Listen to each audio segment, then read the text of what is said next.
Oke, sebelumnya saya ucapkan salam, selamat malam. Kita bisa lambaikan tangan kita.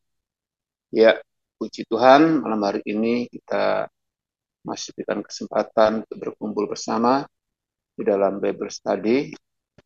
Semua itu oleh karena kemurahan dan kekuatan daripada Tuhan bagi kita semuanya. Oke, yuk kita sama-sama sepenuh hati kita berdoa. Bapa di surga, kami mengucap syukur buat setiap anugerah dan kekuatan Tuhan berikan bagi kami malam hari ini. Kalau kami masih ada, semua oleh karena kasih setiamu ya Tuhan. Kalau kami masih ada dan sehat, karena semua oleh karena kemurahan Tuhan di dalam kehidupan kami. Oleh sebab itu, bila malam hari ini kami mau belajar bersama-sama dalam Bible Study malam hari ini, bila kiranya Engkau Tuhan yang dahsyat, Engkau Tuhan yang hebat, Engkau Tuhan yang luar biasa, yang kami sembah, yang kami puji, terus bekerja di setiap kehidupan kami, sehingga kekuatan, hikmat daripada rohmu senantiasa menjadi bagian hidup kami dalam mengiringi Engkau Tuhan. Terima kasih. Kami juga berdoa buat teman-teman kami yang belum sempat hadir, belum sempat masuk dalam Zoom ini. Bila kiranya Engkau juga memberkati mereka dalam setiap aktivitas, kegiatan, apapun yang mereka saat ini kerjakan. Di dalam nama Tuhan Yesus, pimpin kami dari awal, pertengahan hingga akhir, agar kami memperoleh sesuatu yang luar biasa dalam pengajaran ini. Terima kasih Tuhan, Engkau yang menjadi kekuatan kami, dalam hidup kami. Kita akan puji kekuatan di hidupmu.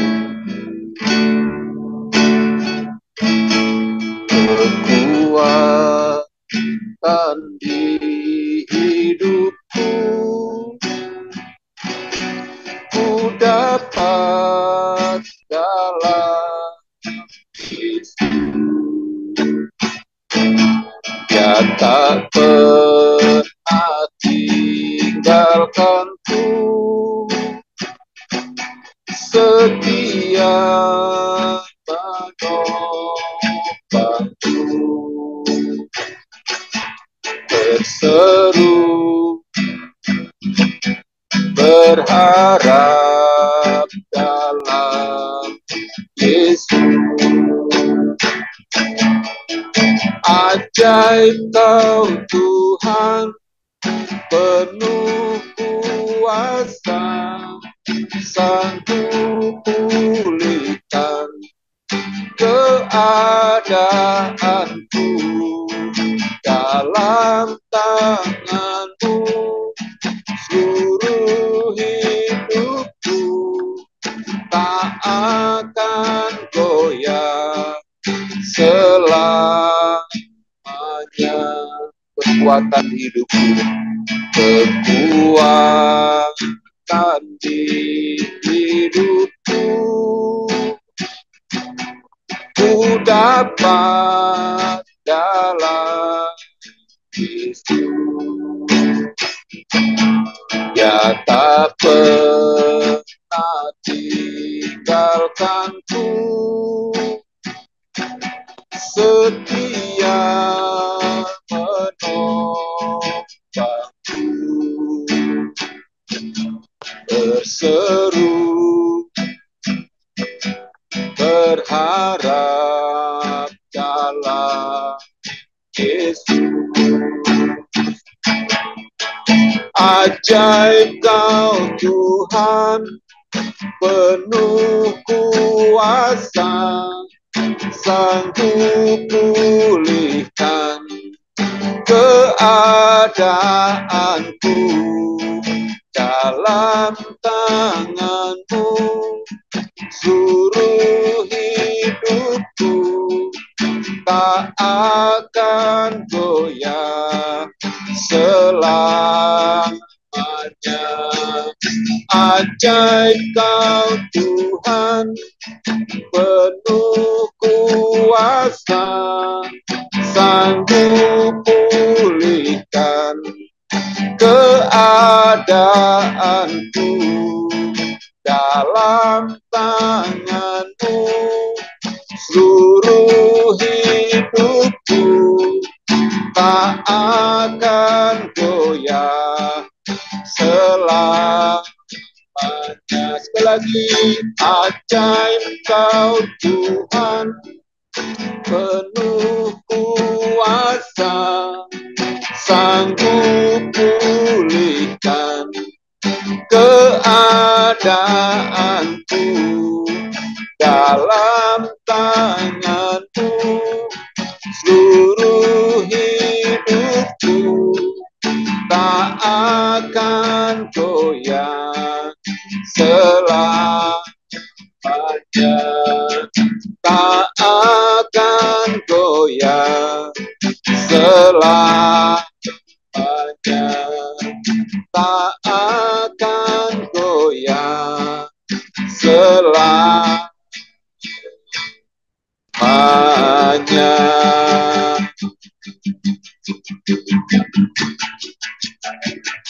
Haleluya, Engkaulah kekuatanku, Engkaulah perisaiku, Engkau juru selamatku, Engkau dahsyat, Engkau hebat, Engkau perkasa. Haleluya, takkan ku goyah bersama-Mu Tuhan, takkan ku gentar bersama-Mu Yesus, sebab Kaulah kekuatan kami. Haleluya, ku bersyukur padamu, bahwasanya untuk selama-lamanya kasih setiamu, bahwasanya untuk selama-lamanya kasih setiamu Tuhan tiada pernah berubah, selalu baru rahmat-Mu bagi kami. Haleluya, bagi-Mu hormat kemuliaan, bagi-Mu hormat pujian. Tiada Tuhan yang seperti Engkau. Terima kasih, oh Yesus. Terpujilah nama-Mu. Layaklah Kau Tuhan ditinggikan, layaklah Kau Tuhan diagungkan. Terima kasih.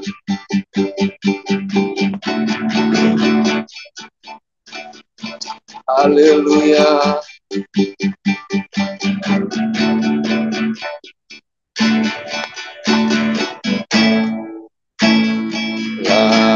Layaklah segala bangsa sujud kepadamu, sebab Kau Allah yang kudus, layak disembah.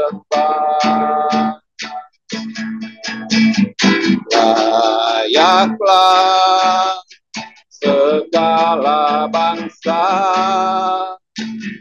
sujud kepadamu,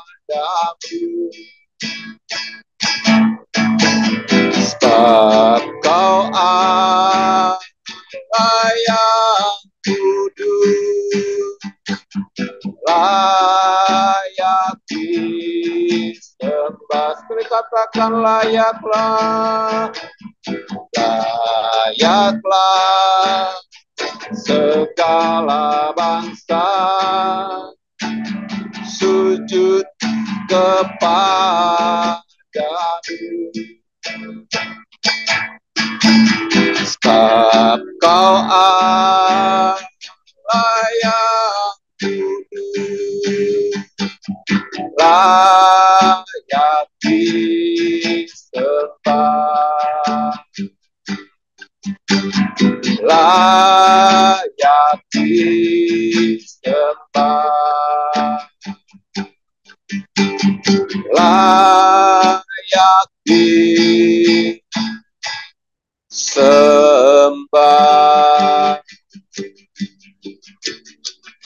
Haleluya, glory,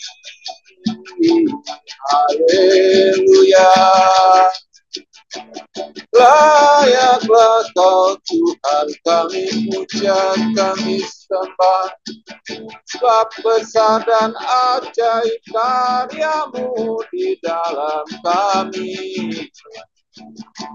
Terpujilah nama-Mu dari selamanya sampai selama-lamanya. Terpujilah Engkau. Terima kasih Tuhan. Oke, Tuhan Yesus, dimuliakanlah nama-Mu, dikuduskanlah nama-Mu. Hari ini kami akan belajar lagi tentang firman-Mu, sehingga iman kami terhadap-Mu makin lama makin besar.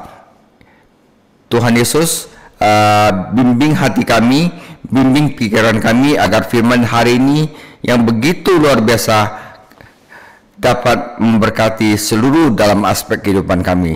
Dalam nama-Mu kami berdoa, amin. Saudara, topik kali ini adalah Tuhan Yesus Sang Penakluk, ya. Penakluk apa? Kita harus belajar, karena ini adalah Tuhan yang kita sembah. Kita perlu tahu Tuhan yang kita sembah itu bisa menaklukkan apa saja, saudara, ya. Kita akan mulai. Hamba Allah Yesus Kristus adalah penguasa setiap situasi dan penakluk setiap musuh. So, jika kita mempercayai Dia dan mengikuti perintahnya, kita tidak perlu takut, saudara. Ketakutan kita harusnya sirna, dan kemenangan adalah tema utama yang menyatukan bagian panjang ini. Markus mencatat 4 mujizat yang dilakukan Tuhan Yesus, dan masing-masing mujizat mengumumkan bahkan kepada kita saat ini tentang kekalahan musuh. Saudara, yang pertama adalah Yesus menaklukkan kekuatan alam, yaitu akhirnya saya beri judul kemenangan atas kekuatan alam. Yang kedua adalah kemenangan atas roh jahat. Yang ketiga kemenangan atas penyakit. Dan yang keempat, kemenangan atas kematian terakhir. Oke, kita mulai dahulu. Nah, saudara, pelajaran 3 minggu lalu, dari 3 minggu lalu sampai sekarang kita nggak ada peta, tapi sekarang saya buat satu peta, ya. Saudara, Tuhan Yesus itu lahir di Nazaret, ya. Nazaret itu sini, dan Tuhan Yesus punya masa muda itu rata-rata bermain di daerah Danau Galilea, ya. Danau Galilea, di sini ada Nazaret, Genesaret, dan rata-rata Tuhan Yesus punya headquarter, tempat pusat dia melakukan pelayanannya. Headquarternya ada di daerah Kapernaum, ya, di tepi Danau Galilea, dan dia rata-rata memanggil murid-muridnya itu daerah Bethsaida sini, saudara, ya. Oke, Kapernaum itu tempat pusat pelayanan Yesus. Nah, saudara, dalam topik hari ini, Tuhan Yesus dari Kapernaum, ya saudara, dari Kapernaum dia menuju ke Gergasa. Mari bertolak ke berseberang. Di tengah-tengah Danau Galilea dia memberikan ujian iman kepada murid-muridnya. Ada badai, dan setelah di Gergasa dia akan mengusir setan dan memasukkan kepada babi-babi, sehingga dia diusir balik karena nggak baik untuk bisnisnya orang Gergasa. Waktu balik ke sini ke Kapernaum, banyak orang sudah menunggu Yesus. Yang satu, ada orang yang pengen anaknya itu disembuhkan, akhirnya mati tapi disembuhkan Yesus. Tapi di tengah jalan itu ada orang yang pendarahan 12 tahun, memegang Yesus punya jumai-jumai dan disembuhkan, ya. Dan di sini kita akan banyak belajar pelajaran iman sangat berguna bagi kita. Oke, mari kita mulai bagian pertama, yaitu Tuhan Yesus menang atas kekuatan alam. Jadi Markus 4 ayat 35 sampai 39. Ya. Ayat 39, sorry. Sampai 41, ya. Pada hari itu, waktu hari petang, Yesus berkata kepada mereka, teman-temannya, ya, kepada murid-muridnya, ya. Ya. Mari kita bertolak ke seberang, ya. Mereka meninggalkan orang banyak itu, lalu bertolak dan membawa Yesus beserta dengan mereka di dalam perahu, di mana Yesus telah duduk, dan perahu-perahu lain juga menyertai dia. Lalu mengamuklah taufan yang sangat dahsyat, dan ombak menyembur masuk ke dalam perahu, sehingga perahu itu mulai penuh dengan air. Pada waktu itu, Yesus sedang tidur di buritan di sebuah tilam. Maka murid-muridnya membangunkan dia dan berkata kepadanya, "Guru, engkau tidak peduli kalau kita binasa." Ia pun bangun, menghardik angin itu dan berkata kepada danau itu, "Diam, tenanglah." Lalu angin itu reda dan danau itu menjadi teduh sekali. Lalu ia berkata kepada mereka, "Mengapa kamu begitu takut? Mengapa kamu tidak percaya?" Mereka menjadi sangat takut dan berkata seorang kepada yang lain, "Siapakah gerangan orang ini sehingga angin dan danau pun taat kepadanya?" Saudara, Yesus Kristus sang penakluk kekuatan alam, saudara. Ya, si Yesus, dia menghardik angin dan ombak pun jadi tenang. Ya, saudara, hari itu mengacu adalah pada hari ketika Yesus menyampaikan perumpamaan tentang kerajaan surga. Ya, minggu lalu kita belajar Yesus menyampaikan perumpamaan tentang kerajaan surga. Dia telah mengajarkan firman kepada murid-muridnya, dan sekarang dia memberi mereka ujian praktis untuk melihat seberapa banyak yang telah mereka pelajari. Seperti kita banyak pendalaman Alkitab, seberapa banyak iman kita kepada Yesus. Ya, bagaimanapun juga, saudara, mendengarkan firman Tuhan dimaksudkan untuk menghasilkan iman. Roma 10 ayat 17. Dan iman harus selalu diuji. Tidaklah cukup kita hanya sekedar memetik pelajaran atau mampu mengulangi suatu pengajaran. Kita juga harus mampu menerapkan pelajaran itu dengan iman, saudara. Dan itulah salah satu alasan mengapa Tuhan mengizinkan pencobaan datang dalam hidup kita, saudara. Untuk kita naik kelas, untuk bagaimana iman kita diuji, saudara. Untuk membuktikan kemurnian iman kita, saudara. Tahukah Yesus bahwa badai akan datang? Tahu sekali, saudara, bukan tahu lagi, malah dia pakai badai bagian dari kurikulum hari itu, saudara. Hal ini akan membantu para murid memahami sebuah pelajaran yang bahkan mereka sendiri tidak sadari perlu mereka pelajari, yaitu Tuhan Yesus adalah Tuhan yang dapat dipercaya dalam badai kehidupan. Saudara, ingat, Tuhan Yesus memberikan suatu kurikulum dan tes bahwa apakah Anda percaya bahwa Yesus adalah Tuhan yang dapat dipercaya dalam badai kehidupan. Banyak orang berpikir bahwa badai datang dalam hidup mereka hanya ketika mereka tidak menaati Tuhan. Namun hal ini tidak selalu terjadi. Yunus berakhir dalam badai karena ketidaktaatannya. Namun para murid mengalami badai karena ketaatan mereka kepada Tuhan. Saudara, letak geografis Laut Galilea sedemikian rupa sehingga badai yang hebat tiba-tiba bukanlah hal yang aneh. Saya pernah membaca tentang Danau Galilea yang sering mengalami badai seperti itu. Badai yang dijelaskan di sini pasti sangat dahsyat, saudara. Pasti sangat dahsyat dan membuat takut para nelayan yang sebenarnya sudah berpengalaman seperti para muridnya.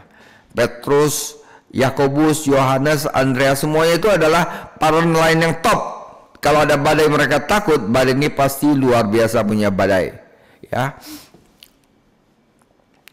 Setidaknya ada 3 alasan bagus yang mereka harus percaya. Mengapa? Mereka nggak usah takut diganggu meskipun situasinya tampak sangat mengancam.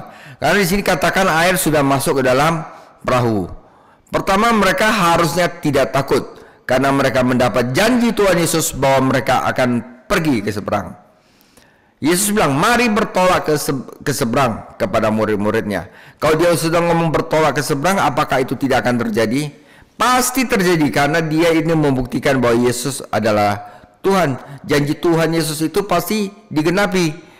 Perintah-perintahnya selalu merupakan pemberdayaannya, dan tidak ada sesuatu pun yang dapat menghalangi pelaksanaan rencananya. Saudara, memang Tuhan Yesus tidak menjanjikan perjalanan yang mudah, namun dia menjanjikan jaminan sampai di tempat tujuan saudara. Ya, jadi kalau kita bikin sesuatu untuk Yesus Kristus, kalau misalnya Tuhan Yesus telah memberikan pemberdayaan, ya, dan kita maju terus, kita harus yakin bahwa apa yang kita kerjakan itu tidak akan sia-sia dan akan sampai di tempat tujuan saudara. Kedua saudara, pada saat itu Tuhan Yesus sendiri menyertai mereka. Jadi apa yang perlu ditakutkan? Mereka telah melihat kuasanya ditunjukkan melalui mujizat-mujizatnya, sehingga harusnya mereka memiliki keyakinan penuh bahwa Tuhan Yesus dapat mengatasi situasi tersebut. Untuk beberapa alasan, para murid belum memahami bahwa dia memang penguasa segala situasi saudara. Apa aja saudara, ya. Akhirnya mereka dapat melihat bahwa Yesus benar-benar tidur bahkan di tengah badai. Fakta ini saja seharusnya bisa memberi semangat kepada mereka. Yesus berada dalam kehendak Tuhan dan tahu bahwa Bapa akan memperhatikan dia. Jadi dia pulas tidur, nggak peduli. Dia tahu. Yunus tidur pada saat badai karena ia memiliki rasa aman yang palsu, padahal ia sedang lari dari Tuhan. Tetapi Tuhan Yesus tertidur di tengah badai karena dia benar-benar yakin akan kehendak Allah. Ya, Mazmur 4 ayat 8, dengan tentram aku mau membaringkan diri, lalu segera tidur, sebab hanya Engkaulah ya Tuhan yang membiarkan aku diam dengan aman. Saudara, jika kita aplikasikan di dalam kehidupan kita, seberapa sering dalam pencobaan hidup kita cenderung meniru murid-murid yang tidak beriman dan berseru, Tuhan, Tuhan, apakah kau tidak melihat? Tuhan, Tuhan, tidakkah engkau peduli? Tuhan, Tuhan, di manakah engkau? Tuhan, lama-lama kita akan ngomong, Tuhan, Tuhan, sebenarnya kamu ada atau enggak sih? Ya, saudara, di sini tentu saja dia peduli. Dia bangkit dan menghardik badai itu, dan ketika itu juga terjadi ketenangan yang luar biasa. Namun Yesus tidak berhenti sampai pada menenangkan alam, karena bahaya terbesar bukanlah angin dan ombak, melainkan saudara, ketidakpercayaan di dalam hati para murid saudara. Yang bahaya paling besar adalah ketidakpercayaan di dalam hati para murid. Saudara, demikian pula masalah terbesar kita ada di dalam diri kita, bukan di sekitar kita. Hal ini menjelaskan mengapa Yesus dengan lemah lembut menegur mereka dan menyebut mereka, hai orang-orang kurang beriman. Orang yang kurang beriman ini telah mendengar dia mengajarkan firman dan bahkan melihat dia melakukan mujizat, namun mereka masih belum beriman. Ketidakpercayaan mereka lah yang menyebab ketakutan mereka. Ketakutan mereka membuat mereka bertanya-tanya apakah Yesus benar-benar peduli. Saudara, kita harus waspada terhadap dosa ketidakpercayaan ini saudara. Nanti kita bahas minggu depan tentang dosa ketidakpercayaan, karena ini merupakan hati yang jahat saudara. Ya, ketidakpercayaan merupakan hati yang jahat. Ini hanyalah salah satu dari banyak pelajaran yang Yesus ajarkan kepada murid-muridnya di lingkungan sekitar Danau Galilea. Dan setiap pelajaran akan mengungkapkan beberapa kebenaran baru yang menakjubkan tentang Tuhan Yesus. Saudara, mereka sudah mengetahui dia mempunyai kuasa mengampuni dosa, memberikan kepenuhan, memberikan kemerdekaan, dia bisa mengusir setan, dia menyembuhkan penyakit. Sekarang, ya, para muridnya mengetahui bahwa Tuhan Yesus bahkan mempunyai otoritas atas angin dan laut. Ini berarti bahwa mereka tidak mempunyai alasan untuk merasa takut lagi, karena Tuhan mereka selalu mengendalikan setiap situasi. Saudara, ini yang pertama, bahwa kita harus tahu bahwa Tuhan Yesus Tuhan kita adalah pengendali atas kekuatan alam, saudara. Nah, bagian kedua adalah Tuhan Yesus adalah menang atas roh jahat, ya. Lalu sampailah mereka di seberang danau di daerah orang Gerasa. Baru saja Yesus turun dari perahu, datanglah seorang yang kerasukan roh jahat dari pekuburan menemui dia. Orang itu diam di sana dan tidak ada seorang pun yang sanggup mengikatnya sekalipun dengan rantai. Karena sudah sering ia dibelenggu dan dirantai, tetapi rantainya diputuskannya dan belenggunya dimusnahkannya, sehingga tidak ada seorang pun yang cukup kuat untuk menjinakkannya. Siang malam ia berkeliaran di pekuburan dan di bukit-bukit sambil berteriak-teriak dan memukuli dirinya dengan batu. Ketika ia melihat Yesus dari jauh, berlarilah ia mendapatkannya lalu menyembahnya. Dengan keras ia berteriak, "Apa urusanmu dengan aku, hai Yesus, Anak Allah yang Maha Tinggi? Demi Allah, jangan siksa aku." Karena sebelum Yesus mengatakan kepadanya, "Hai engkau roh jahat, keluar dari orang ini." Kemudian dia bertanya kepada orang itu, "Siapakah namamu?" Jawabnya, "Namaku Legion, karena kami banyak." Ia memohon dengan sangat supaya Yesus jangan mengusir roh-roh itu keluar dari daerah itu. Adalah di sana di lereng bukit sejumlah babi sedang mencari makan. Lalu roh-roh itu meminta kepadanya, katanya, "Suruhlah kami pindah ke dalam babi-babi itu, biarkanlah kami memasukinya." Yesus mengabulkan permintaan mereka, lalu keluarlah roh-roh jahat itu dan memasuki babi-babi itu. Kawanan babi yang kira-kira 2000 jumlahnya itu terjun dari tepi jurang ke dalam danau dan mati lemas di dalamnya. Maka larilah penjaga-penjaga babi itu dan menceritakan hal itu di kota dan di kampung-kampung sekitarnya. Lalu keluarlah orang untuk melihat apa yang terjadi. Mereka datang kepada Yesus dan melihat orang yang kerasukan itu duduk, sudah berpakaian dan sudah waras, orang yang tadinya kerasukan legion itu, maka takutlah mereka. Orang-orang yang telah melihat sendiri hal itu menceritakan kepada mereka tentang apa yang terjadi atas orang yang kerasukan setan itu dan tentang babi-babi itu. Lalu mereka mendesak Yesus supaya meninggalkan daerah mereka. Ya, mereka mendesak Yesus meninggalkan karena bisnis babinya hilang, saudara, ya. Pada waktu Yesus naik lagi ke dalam perahu, orang yang tadinya kerasukan setan itu meminta supaya ia diperkenankan menyertai dia. Yesus tidak memperkenankannya, tetapi ia berkata kepada orang itu, "Pulanglah ke rumah orang-orang sekampungmu dan beritahukanlah kepada mereka segala sesuatu yang telah diperbuat oleh Tuhan atasmu dan bagaimana ia telah mengasihani engkau." Orang itu pun pergilah dan mulai memberitakan di daerah Dekapolis segala sesuatu yang telah diperbuat Yesus atas dirinya, dan mereka semua menjadi heran, saudara. Ya, jadi saudara, kalau saya balik lagi di petanya, ini dari Gaza, ini adalah daerah sebelah kanan itu adalah daerah Dekapolis, ya. Nah, Yesus di sini dipaksa untuk meninggalkan daerah Gergesa karena babi-babinya hilang 2000, suruh balik lagi, maka baliklah Yesus.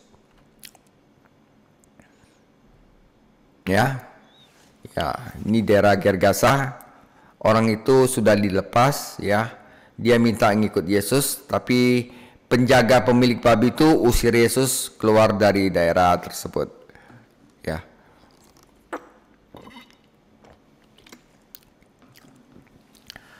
Yang pertama itu hamba Allah itu menang atas kekuatan alam. Yang kedua adalah kemenangan atas roh jahat. Ketika Yesus dan para murid mendarat di seberang, mereka bertemu dengan dua orang kerasukan setan, salah satunya sangat vokal. Ya, keseluruh pemandangan ini tampak sangat tidak nyata bagi kita yang hidup dalam apa yang disebut peradaban modern. Ya, nggak mungkin kita di peradaban ini ada orang yang istilah dirantai kayak gitu ya. Namun hal ini mungkin juga tidak nyata di banyak ladang misi, ya saudara. Faktanya beberapa pengajar Alkitab percaya bahwa kerasukan setan sebenarnya semakin merajalela di masyarakat modern saat ini, saudara. Kita melihat dalam adegan ini 3 kekuatan berbeda yang bekerja: setan, masyarakat, dan juru selamat. Ketiga kekuatan yang sama masih bekerja di dunia kita dan mencoba mengendalikan kehidupan manusia. Ya, orang itu sendiri, bisa juga setan yang mengendalikan dia, bisa juga Tuhan Yesus mengendalikan dia. Pertama, kita lihat apa yang setan bisa lakukan terhadap manusia. Setan adalah pencuri yang tujuan utamanya adalah membinasakan.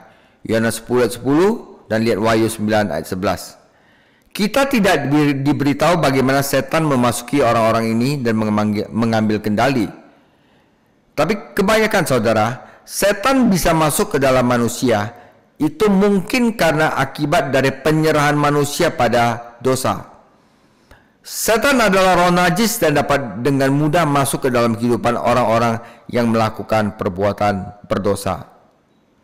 Karena mereka menyerah kepada setan, si pencuri, kedua orang ini kehilangan segalanya. Mereka kehilangan rumah dan persekutuan dengan keluarga serta teman-teman mereka. Mereka kehilangan kesopanan saat mereka berlarian di dalam kuburan dalam keadaan telanjang. Mereka kehilangan kendali diri dan hidup seperti binatang buas, berteriak, melukai diri sendiri dan menakuti warga.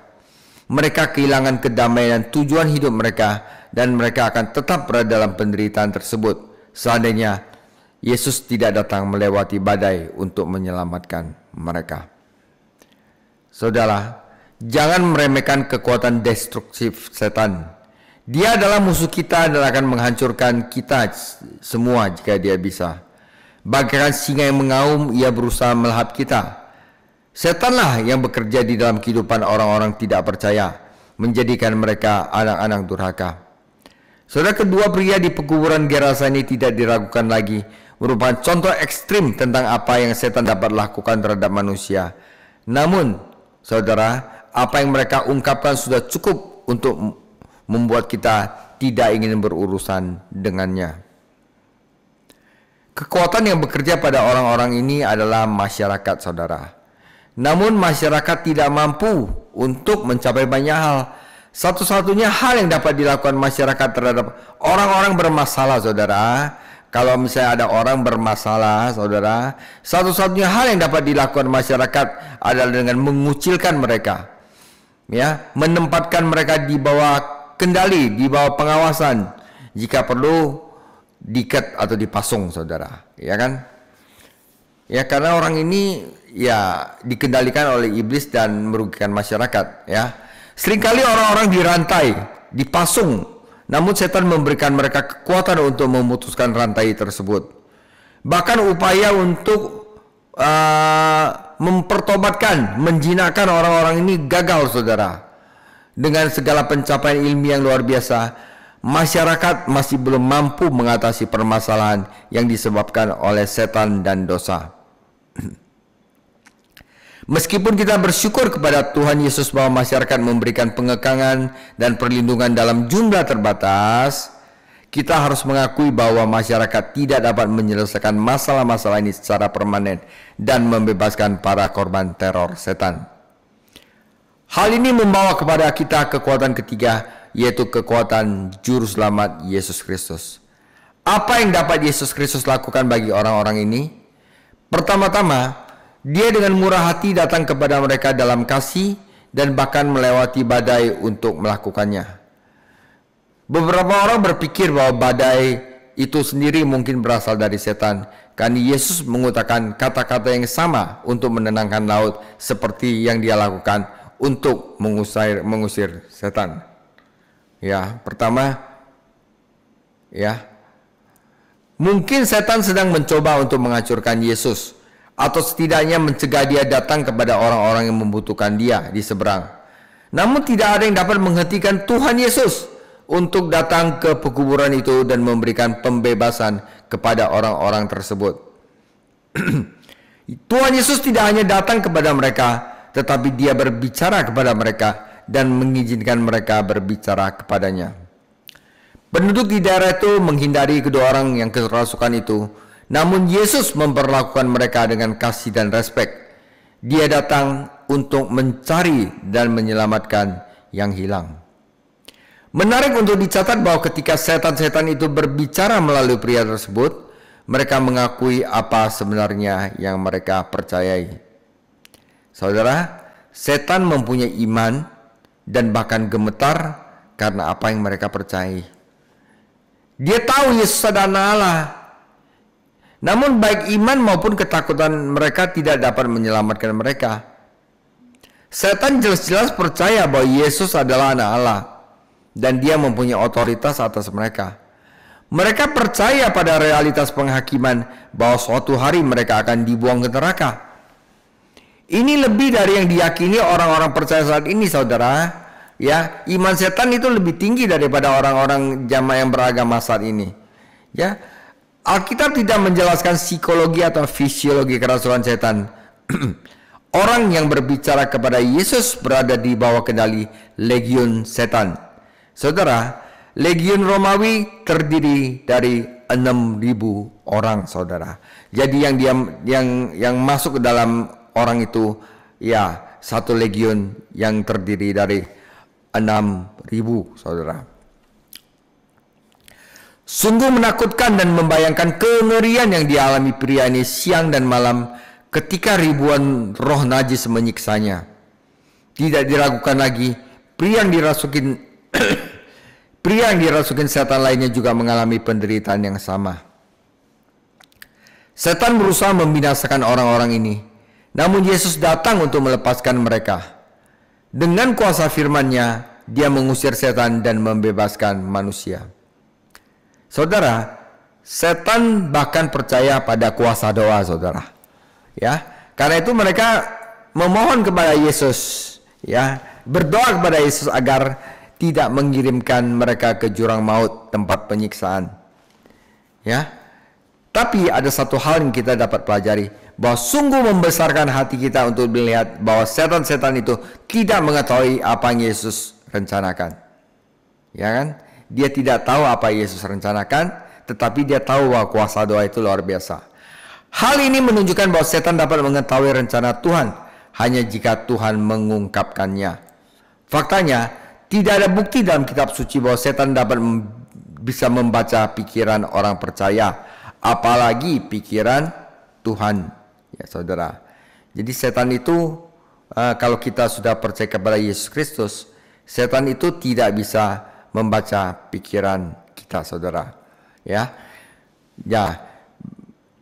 kalau misalnya dia bisa membaca, dia tidak akan melakukan permintaan. Nah, ya, jadi dalam Markus 5, setan itu berdoa kepada Tuhan Yesus. Ya, Markus 5 menceritakan ada 3 permintaan dari setan, permintaan dari warga, dan permintaan dari orang yang telah disembuhkan itu. 1. Setan meminta agar Yesus mengirim mereka ke dalam babi. Oke. Nomor 2. Warga setempat meminta Yesus meninggalkan daerah tersebut. Dan yang ketiga, salah satu mantan orang kerasukan itu meminta agar Yesus mengizinkan dia mengikuti dia. Mengizinkan dia untuk mengikuti Yesus. Tuhan kita mengabulkan kedua permintaan pertama, namun Dia tidak mengabulkan permintaan ketiga. Apakah Yesus mempunyai hak untuk memusnahkan 2.000 ekor babi dan mungkin membuat pemiliknya gulung tikar? Saudara, jika orang-orang ini adalah orang Yahudi, maka mereka tidak mempunyai hak untuk beternak dan menjual babi haram. Namun ini adalah wilayah bukan Yahudi. Jadi pemiliknya kemungkinan besar adalah orang bukan Yahudi.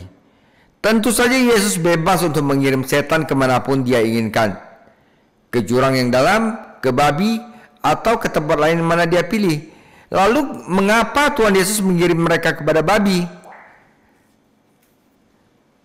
Salah satu alasannya adalah dengan melakukan hal itu, Tuhan Yesus memberikan bukti kepada semua orang yang menyaksikan bahwa mujizat pembebasan benar-benar terjadi.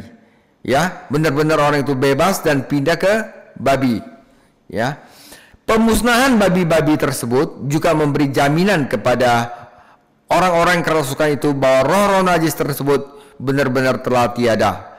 Namun lebih dari segalanya, tenggelamnya 2000 ekor babi merupakan sebuah pelajaran nyata bagi kumpulan orang yang menolak Kristus, ya, bahwa bagi setan seekor babi sama baiknya dengan manusia. Faktanya, setan akan membuat manusia seakan-akan adalah babi. Tuhan memperingatkan warga terhadap kuasa dosa dan setan. Itulah khotbah yang dramatis di depan mata mereka, bahwa upah dosa adalah maut.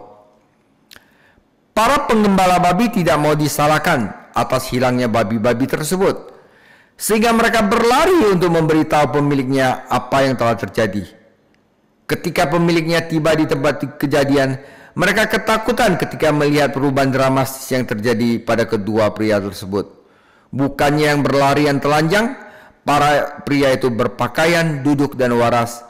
Mereka adalah ciptaan baru, saudara.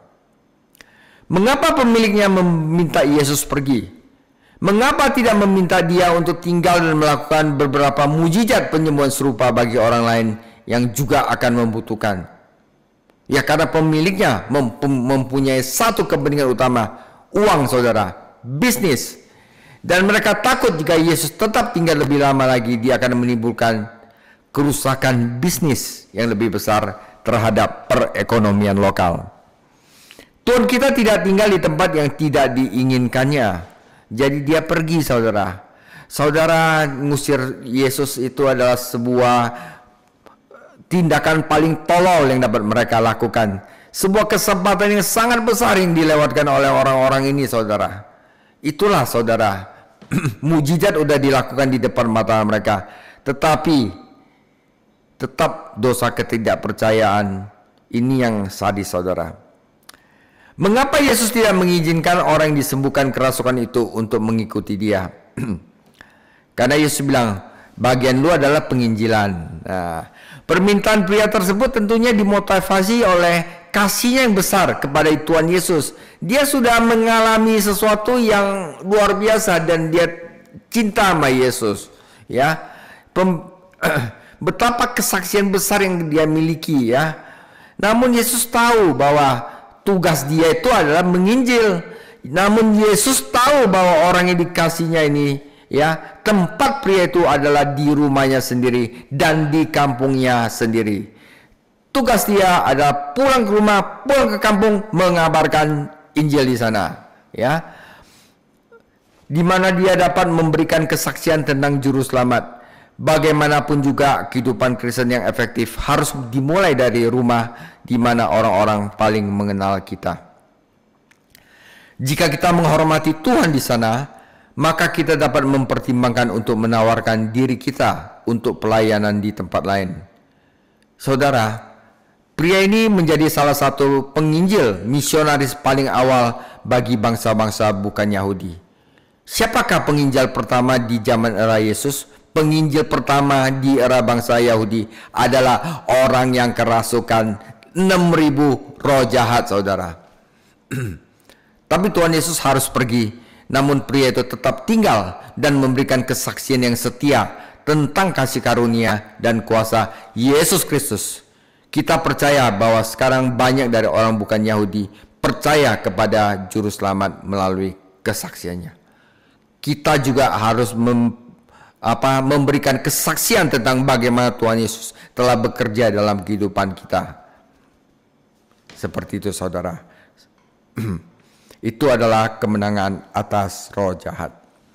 Yesus sang penakluk atas roh jahat. Yang ketiga adalah Yesus adalah sang penakluk penyakit, saudara, ya. Mari kita baca Markus 5 ayat 21-34. Sesudah Yesus menyeberang lagi, balik lagi dengan perahu, Orang banyak berbondong-bondong datang lagi mengurumi dia.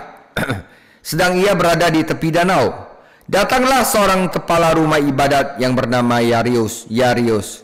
Ia melihat Yesus, tersungkurlah ia di depan kakinya dan memohon dengan sangat kepadanya, "Anakku perempuan sedang sakit, hampir mati. Datanglah kiranya dan letakkanlah tanganmu di atasnya, supaya ia selamat dan tetap hidup." Lalu pergilah Yesus dengan orang itu, Yairus. Orang banyak berbondong-bondong mengikuti dia dan berdesak-desakan di dekatnya. Adalah di situ seorang perempuan yang sudah 12 tahun lamanya menderita pendarahan. Ia telah berulang-ulang diobati oleh berbagai tabib sehingga telah dihabiskan semua yang ada padanya.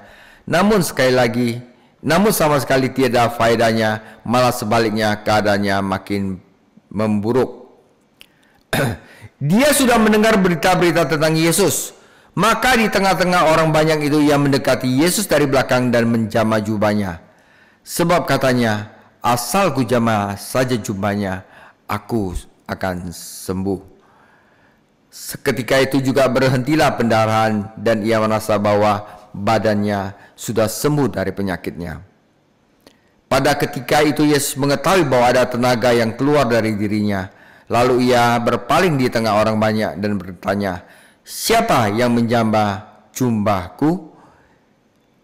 Murid-muridnya menjawab, "Engkau melihat bagaimana orang-orang ini berdesak-desakan dekatmu, dan engkau bertanya siapa yang menjamah aku?" Lalu ia memandang sekelilingnya untuk melihat siapa yang telah melakukan hal itu. Perempuan itu yang menjadi takut dan gemetar ketika mengetahui apa yang terjadi atas dirinya, tampil dan tersungkur di depan Yesus dan dengan tulus memberitahukan segala sesuatu yang kepadanya. Maka katanya kepada perempuan itu, "Hai anakku, imanmu telah menyelamatkan engkau. Pergilah dengan selamat dan sembuhlah dari penyakitmu." Tuhan Yesus penakluk segala penyakit, saudara. Ya, dia menyentuh Tuhan punya jumbai-jumbai. Dan kalau kita pelajari lebih lanjut, jumbai-jumbai itu adalah firman Tuhan, saudara. Ya, firman Tuhan memberikan kuasa yang melepaskan kuasa untuk menyembuhkan perempuan ini, saudara. Ya, nanti saya akan kesaksian dikit di mana semenjak saya belajar firman Tuhan itu, saya udah jadi jarang sakit. Dulu saya sebelum itu banyak sakit-sakitan, saudara. Ya, itu nanti saya akan memberikan kesaksian setelah pelajaran ini selesai. Ya, satu kumpulan orang menghela napas ketika melihat Yesus pergi. Wah, ini orang bikin bisnis gua jadi hancur gitu. Mendingan pergi aja lah, ya. Namun di seberang, kumpulan yang lain sedang menunggu untuk menyambut dia ketika dia pulang ke Kapernaum balik. Di antara kerumunan yang terakhir itu, berdiri dua orang yang sangat ingin bertemu dengannya.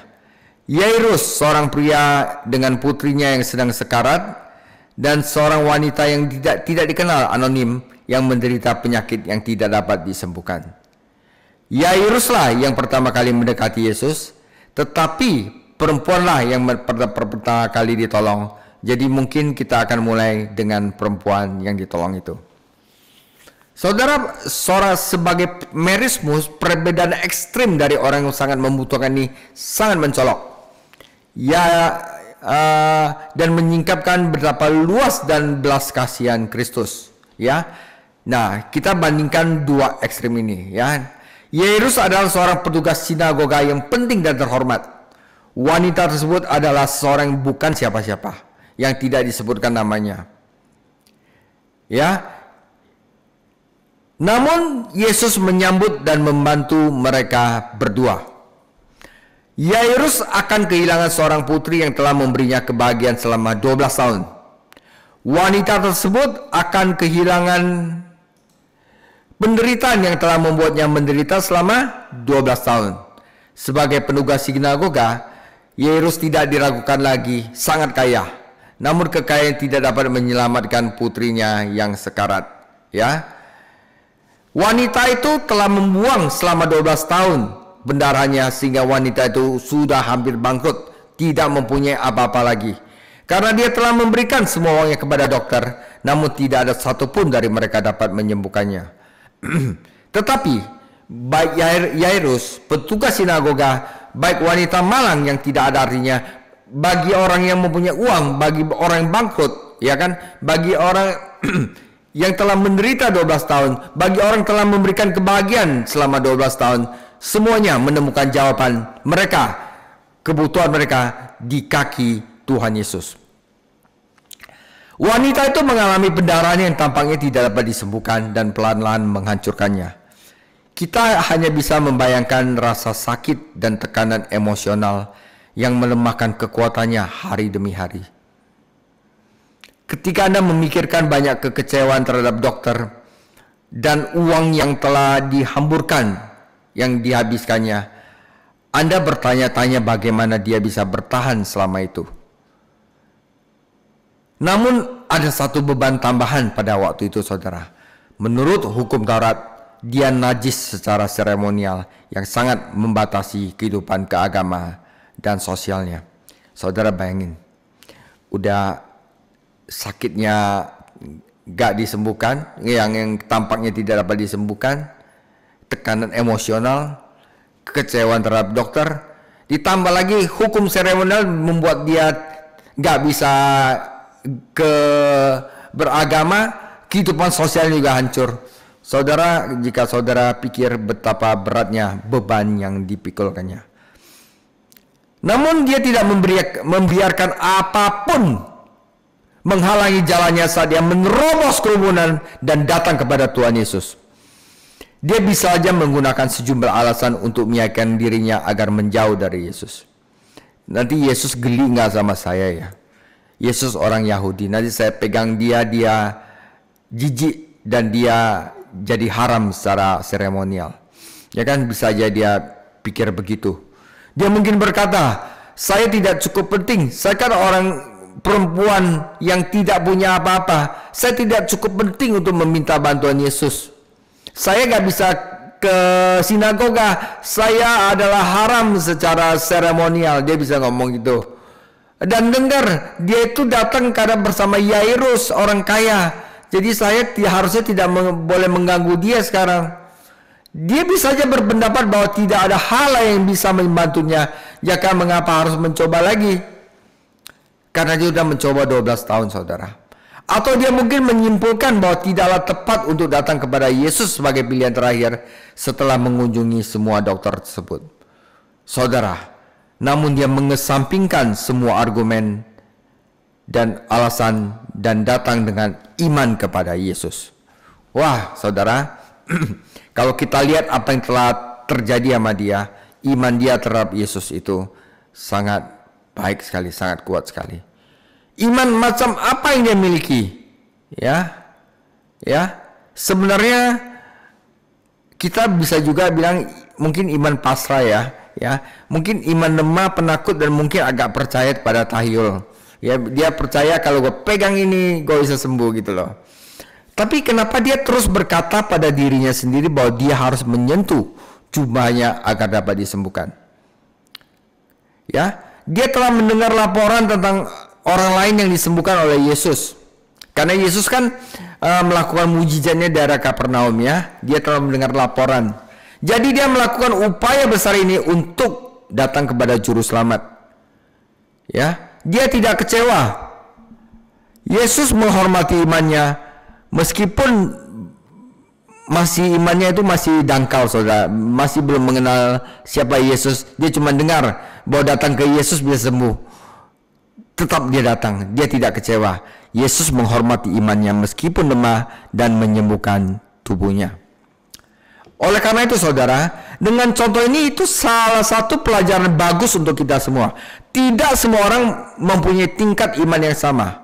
Tapi Yesus tidak lihat itu. Yesus menanggapi iman, tidak peduli betapa lemah iman itu, saudara. Ketika kita percaya, dia akan membagikan kuasanya kepada kita dan sesuatu terjadi dalam hidup kita. Ada banyak orang lain di antara kerumunan itu yang dekat dengan Yesus dan bahkan menentangnya. Namun mereka tidak mengalami mujizat. Mengapa? Karena mereka tidak mempunyai iman. Berkumpul bersamanya adalah satu hal, ya, berkumpul bersama, ibadah bersamanya adalah satu hal, tetapi mempercayainya adalah hal yang lain. Wanita itu berencana untuk menyelinap pergi dan tersesat di tengah kerumunan, namun Yesus berbalik dan menghentikannya.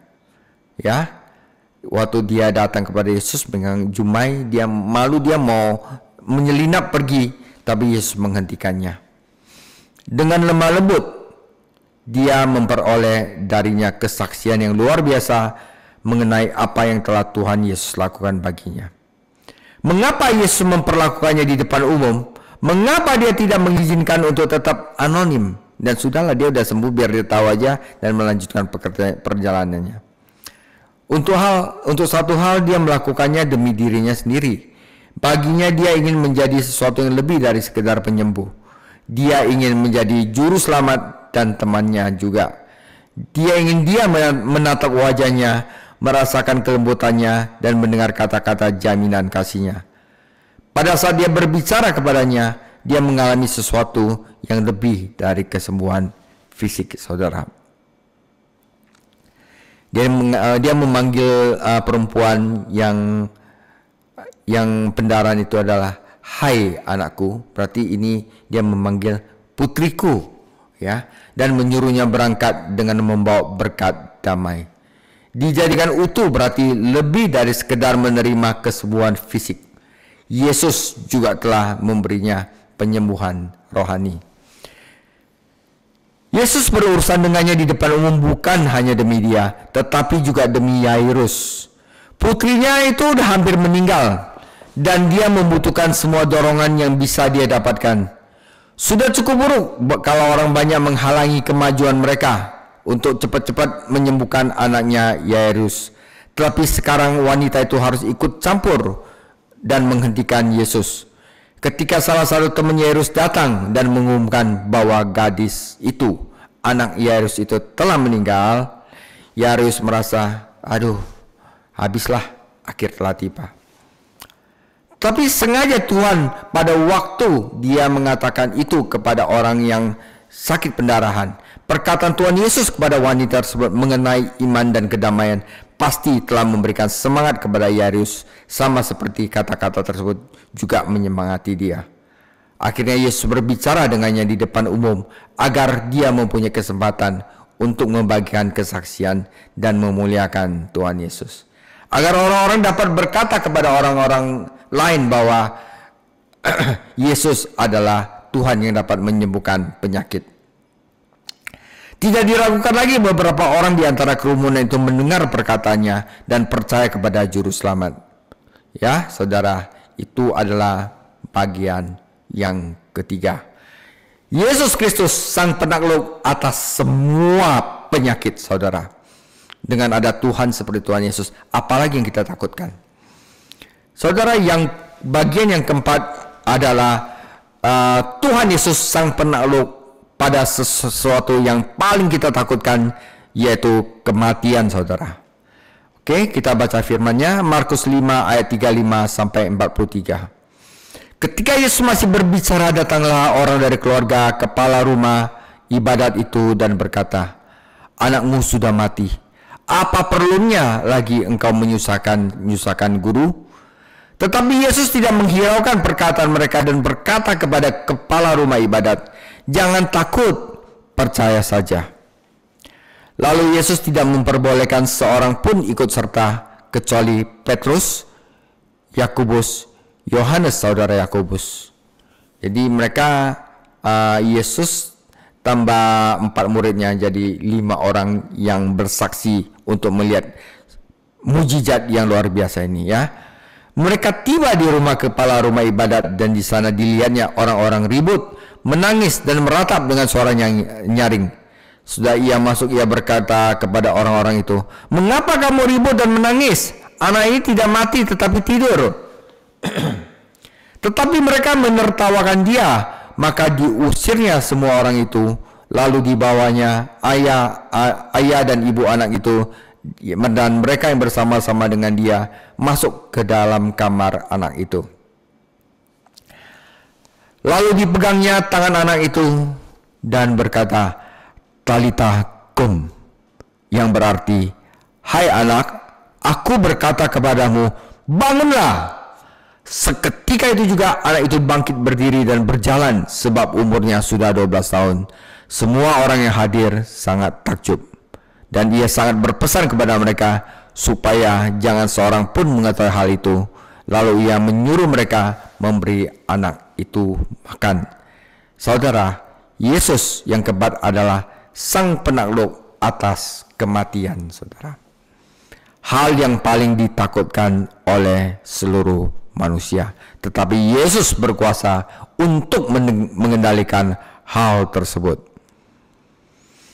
Tidak mudah bagi Yairus untuk datang kepada Yesus di depan umum dan meminta pertolongannya. Para pemimpin agama yang iri hati yang menentang Yesus pasti tidak akan menyetujuinya.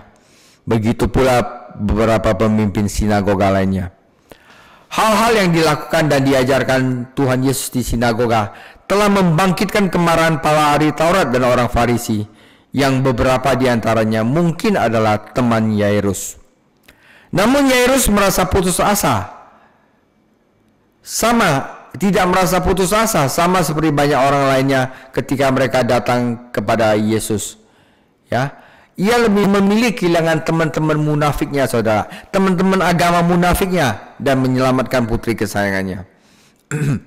Sungguh indah menyaksikan Yesus menghadapi Yairus dan menuntunnya menuju kemenangan yang penuh sukacita. Saudara, sepanjang keseluruhan peristiwa ini, perkataan Tuhan kitalah yang membuat perbedaan. Perhatikan 3 pernyataan yang dia buat. Pertama, perkataan iman. Pada titik ini, Yairus harus percaya kepada temannya atau Tuhan Yesus. Ya, tak ayal seluruhnya ditanggapi dengan duka luar biasa ketika mendengar putri kesayangannya telah meninggal dunia.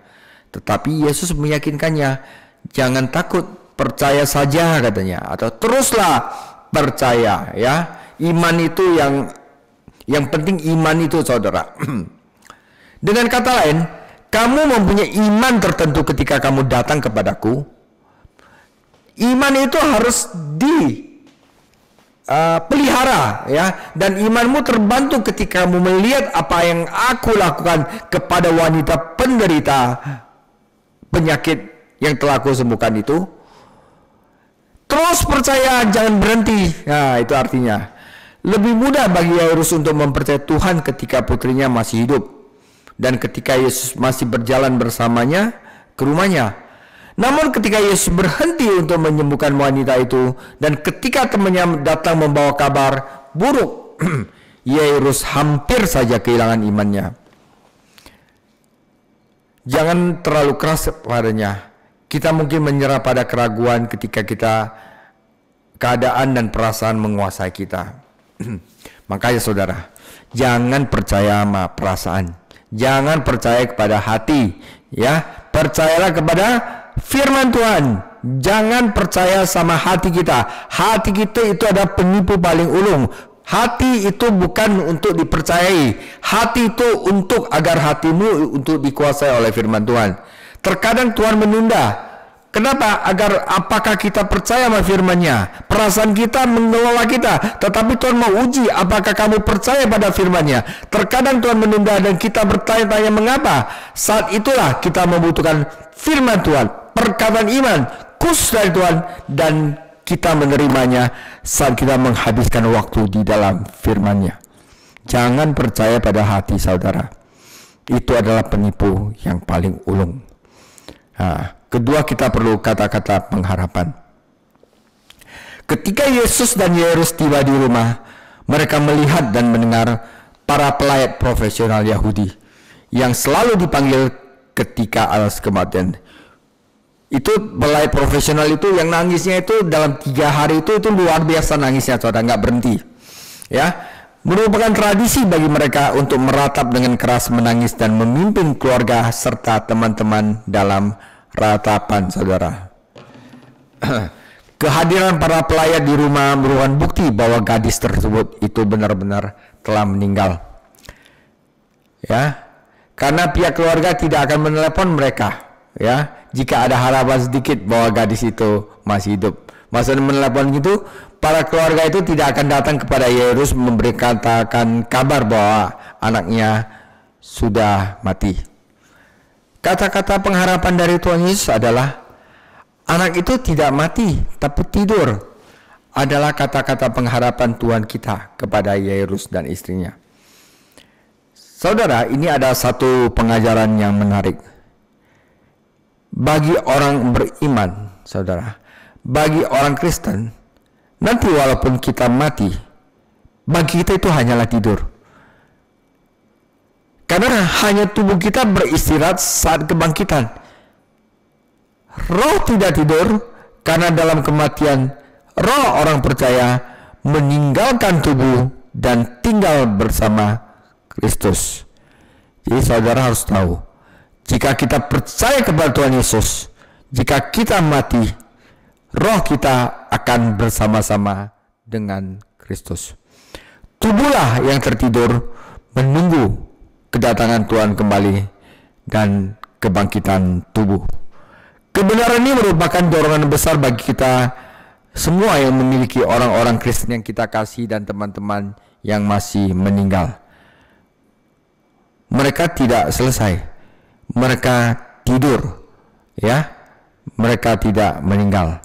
Ini adalah kata-kata pengharapan yang luar biasa bagi kita. Yang ketiga adalah firman kasih dan kuasa. Saudara, ketidakpercayaan menertawakan firman Tuhan. Tetapi iman memegang teguh firman itu dan mengalami kuasa Tuhan. Ya. Yesus tidak menyaksikan mujizat ini, ya. Ia peka terhadap perasaan orang tua dan berduka atas cibiran para pelayat. Saudara, Talita cumi atau talita kum itu adalah bahasa Aram yang berarti gadis kecil bangun. Yesus menambahkan, aku berkata kepadamu dengan penekanannya pada I am, karena dengan otoritasnya roh perempuan itu kembali kepada tubuhnya. Saudara, kita harus tahu bahwa kata-kata itu bukan formula ajaib yang bisa digunakan oleh siapapun untuk membangkitkan orang mati. Gadis itu tidak hanya hidup kembali, tetapi juga disembuhkan dari penyakitnya. Kenapa saudara? Karena dia dapat bangun dari tempat tidur dan jalan-jalan. Selalu sebagai dokter yang penuh kasih, Yesus memerintahkan orang yang terkejut untuk memberinya makanan agar penyakitnya tidak kambuh lagi. Saudara, ini berarti mujizat ilahi tidak pernah menggantikan akal sehat untuk kepedulian manusia untuk makan. Jika tidak, kita sedang mencobai Tuhan. Ya. Seperti mujizat lainnya, Yesus menyuruh para saksi untuk diam. Mungkin tersiar kabar dari para pelayat bahwa gadis itu dalam keadaan koma dan sebenarnya belum meninggal. Menurut mereka sama sekali tidak terjadi keajaiban. Yesus tidak dapat menyembuhkan orang mati, itu gadis itu sebenarnya koma gitu ya. Tapi ada saksi dari ada keajaiban tersebut ya. Hukum harus hanya memerlukan 2 atau 3 orang saksi untuk memastikan kebenarannya ya. Namun untuk mujizat ini lebih dari 3 orang saksi. Yesus, Petrus, Andreas, Yakobus, dan Yohanes, 5 orang saksi. Itu doang yang boleh untuk masuk saudara. Rasulnya saja. Kita mempunyai alasan untuk menyimpulkan bahwa Yairus dan istrinya akhirnya menjadi percaya kepada Yesus Kristus. Meskipun mereka tidak disebutkan lebih lanjut dalam catatan Injil. Sepanjang hidupnya, putrinya adalah saksi atas kuasa Sang Penakluk atas kematian, yaitu Tuhan Yesus Kristus, saudara. Penutup. Hamba Allah Yesus Kristus adalah penakluk atas bahaya kekuatan alam, setan, penyakit, dan kematian. Rangkaian mujizat ini menggambarkan bagaimana Yesus bertemu dan menolong berbagai macam orang, mulai dari murid-muridnya yang takut akan badai sendiri, hingga sepasang orang kerasukan setan. Dan hal ini meyakinkan kita bahwa Dia mampu menolong kita saat ini. Ini tidak berarti bahwa Allah harus selalu menyelamatkan umatnya dari bahaya, atau menyembuhkan setiap penderitaan, atau menyembuhkan setiap penyakit. Tetapi Anda harus tahu bahwa Dia, Yesus, memegang otoritas tertinggi dan kita tidak perlu takut. Akhirnya saya akan tutup dengan 3 ayat ini. Roma 8 ayat 37. Tetapi dalam semuanya itu kita lebih daripada orang-orang yang menang, oleh sebab Dia yang telah mengasihi kita. Sebab aku yakin bahwa baik maut maupun hidup, bahkan baik malaikat-malaikat maupun pemerintah-pemerintah, baik yang ada sekarang maupun yang akan datang, atau kuasa-kuasa, baik yang di atas maupun yang di bawah, ataupun suatu makhluk lain, tidak akan dapat memisahkan kita dari kasih Allah yang ada di dalam Kristus Yesus Tuhan kita. Amin. Saudara, demikian cerita saya tentang Yesus Sang Penakluk. Semoga ini akan membesarkan iman kita, agar kita selalu tetap dapat percaya kepada Tuhan kita yang luar biasa, Sang Penakluk yang agung, Tuhan Yesus Kristus. Tuhan Yesus memberkati. Minggu depan kita akan masuk ke dalam keseriusan dosa ketidakpercayaan. Tuhan Yesus memberkati. Oke, yuk kita satukan hati kita berdoa. Bapa dalam surga yang kami sembah dalam Tuhan kita Yesus Kristus, kami ucap syukur buat malam hari ini ya Tuhan, atas pengajaran yang sudah Tuhan berikan bagi kami malam hari ini. Sungguh luar biasa, dan kami semakin hari semakin percaya bahwa Engkau Tuhan Yesus yang ajaib, yang besar, yang agung, yang mulia, di mana Engkau yang telah menaklukkan segala yang ada di muka bumi ini. Engkau yang memberikan kemenangan atas alam semesta, Engkau yang memberikan kemenangan atas setan atau roh jahat, Engkau memberikan kemenangan atas setiap sakit penyakit, dan terlebih lagi Engkau memberikan kemenangan atas kematian. Terima kasih, Engkau sungguh luar biasa dalam kehidupan kami semuanya Tuhan. Dan biarlah malam hari ini kami juga semakin hari semakin percaya bahwa kami tidak pernah terpengaruh setiap dosa yang apa yang pernah kami perbuat, tapi yang menyadari bahwa Engkau Allah yang Maha Pengampun, Engkau yang Maha segala-galanya dalam kehidupan kami Tuhan. Ampuni setiap dosa-dosa kami, dan semakin hari kami tidak undur, kami tidak meninggalkan Engkau, tapi kami semakin hari semakin percaya bahwa apa sudah kami perbuat, baik yang kami sengaja maupun tidak sengaja Tuhan, Engkau Allah, Engkau Tuhan yang Maha Pengasih itu dan penyayang itu. Engkau senantiasa melayakkan setiap kami untuk kami boleh datang di hadapan-Mu. Engkau melayakkan kami untuk kami menjadikan Engkau sebagai murid-murid-Mu. Engkau melayakkan kami Tuhan untuk kami mengikuti Engkau. Bahkan kami mempercayai Engkau bahwa Engkau adalah sesungguhnya Tuhan dan Juru Selamat atas kehidupan kami semuanya. Oleh sebab itu, pimpin kami terus dengan kuat kuasa Roh-Mu, bahwa kami semakin hari semakin dalam, bahwa kami semakin hari semakin cinta akan Tuhan, dan kami semakin hari benci akan dosa, sehingga kami itu dilayakkan, dikuduskan, ditahirkan dari setiap perbuatan-perbuatan dosa kami. Terima kasih ya Tuhan Yesus. Dalam malam hari ini, kasih dan anugerah-Mu melimpah bagi kami semuanya, yang kami yang ada dalam kelas ini ya Tuhan. Bukan Engkau pun merayakan setiap teman-teman kami yang belum sempat hadir, belum bergabung bersama kami. Kami percaya Tuhan, tangan kuasa-Mu terus menjangkau mereka semuanya. Bahwa tangan-Mu Tuhan terus nanti menuntun setiap kami, agar kami ada di jalan-jalan-Mu, dan kami semakin cinta Engkau, semakin cinta akan firman-Mu, dan kami semakin hari semakin memelihara ketaatan kami akan kebenaran firman-Mu dan kehidupan kami semuanya Tuhan. Terima kasih, berkati hamba-Mu Pastor David Chang yang terus mengajarkan kami untuk bahwa kami semakin hari semakin layak di hadapan-Mu ya Tuhan. Semakin hari kami semakin cinta akan Engkau. Berkati hamba-Mu ini dalam setiap pekerjaan, berkati hamba-Mu dalam pelayanan, berkati hamba-Mu ini dalam rumah tangganya sebagai pemimpin keluarga Tuhan, sehingga Tuhan terus menambah-nambahkan hamba-Mu ini kesehatan demi kesehatan untuk keluarga, kesehatan yang luar biasa di dalam nama Tuhan Yesus. Kami serahkan hamba-Mu dalam pekerjaan, dalam rumah tangganya, di dalam nama Tuhan Yesus. Juga kami semuanya Tuhan, tuntun kami, bimbing kami, agar kami senantiasa ada di dalam jalan-jalan-Mu, dan kami terus melihat perkara-perkara ajaib terjadi. Kami melihat, bahkan kami melakukan perkara-perkara besar, sebab Engkau Tuhan yang besar, yang ada di dalam kehidupan kami, untuk melakukan perbuatan-perbuatan yang luar biasa Tuhan bersama-sama dengan Engkau. Kami akan melihat mujizat, kami akan melihat kedahsyatan Tuhan, kami dapat mengusir setan, kami menyembuhkan sakit penyakit, bahkan kami Tuhan untuk menaklukkan setiap alam semesta, sebab Engkau berfirman, kami akan melakukan perkara-perkara yang jauh lebih besar yang Engkau lakukan. Di dalam nama Tuhan Yesus, Roh-Mu Tuhan terus senantiasa membimbing kami, menuntun setiap kami semuanya, sehingga kami, keberadaan kami pun menjadi berkat, membawa setiap jiwa-jiwa datang kepada Tuhan.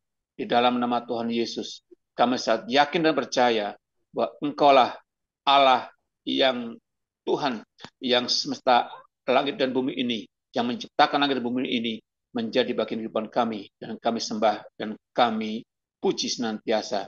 Terima kasih.